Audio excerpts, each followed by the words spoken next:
વડોદરા શહેરના ward number 14ની ઓફિસથી માત્ર 100 મિનિટના અંતરે જાહેર રસ્તા પર ખુલ્લેઆમ ગેરકાયદેસર દબાણ ચાલી રહ્યું છે।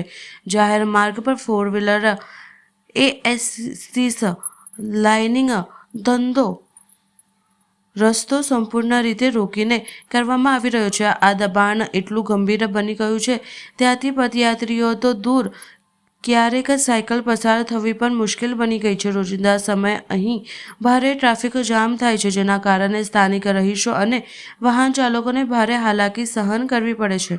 ચોંકાવનાર વાત એ છે કે મ્યુનિસિપલ વોર્ડ ઓફિસની નજીકની છે હોવા છતાં કોઈ કાર્યવાહી થતી દેખાઈ નથી, જેથી તંત્રની કામગીરી પર સવાલો ઊભા થઈ રહ્યા છે। સ્થાનિક નાગરિકો દ્વારા તાત્કાલિક દબાણ દૂર કરી જાહેર માર્ગ ખુલ્લો કરવા માંગ ઉઠી રહી છે।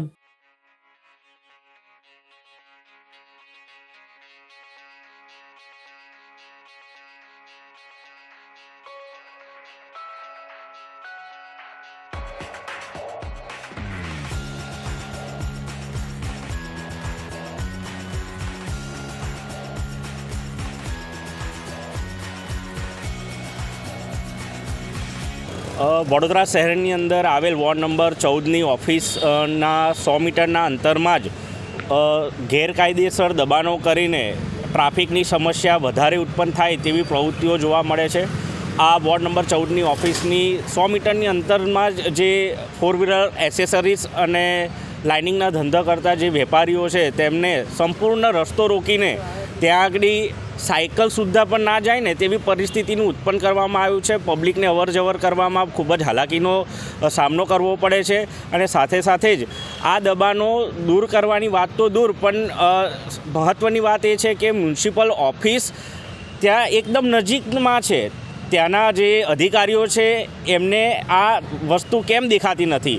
જ્યારે વડોદરા શહેરની અંદર ટ્રાફિકની સમસ્યાને લઈને ઘણી બધી જગ્યાઓ પર લારી ગલ્લા જ્યારે ઊભા થતા હોય ત્યાં એ લોકોને જો અડચણરૂપ થતી હોય તો એ લોકોના લારી ગલ્લા ઉઠાવી લેવામાં આવે છે। તો આ જે 4 વ્હીલર એસેસરીઝ અને લાઇનિંગનો ધંધા કરતા જે વેપારીઓ રસ્તો રોકીને જે ખુલ્લે આમ આવી રીતના ટ્રાફિકની સમસ્યા ઉત્પન્ન કરે છે, તો એના પર આ જે અધિકારીઓ મૌન કેમ છે? માટે આ હાલાકીનો ભાગ ક્યારે દૂર થશે એ વડોદરા શહેરીજનોને ખૂબ જ હાલાકી પડે છે। માટે અધિકારીઓ વહેલી તકે આનું નિરાકરણ લાવે એવી અમે અપેક્ષા રાખીએ છીએ।